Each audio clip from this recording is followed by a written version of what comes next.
ছাত্রদের ওদের বয়স কত এটা বুঝতে হইব।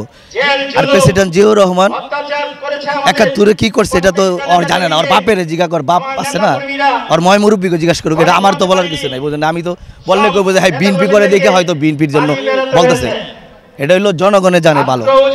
এই যে ছেলেটা বললো এই ধরনের কথাগুলো বলতেছে ছাত্ররা, ওরা ওদের গার্জিয়ান আছে না, ওই সময় তোরা জন্ম হয় নাই, ওদের গার্জিয়ান কাছে যে প্রশ্ন করুক যে বিএনপির কি অবদান আছে, তাইলে এটার ফলাফল পেয়ে যাবে।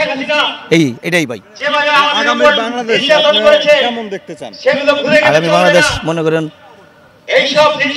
গরিব মানুষের যাতে যে ভালো করবে, যাতে আমার মনে হয় যে বিএনপি আসলে সবচেয়ে বেটার।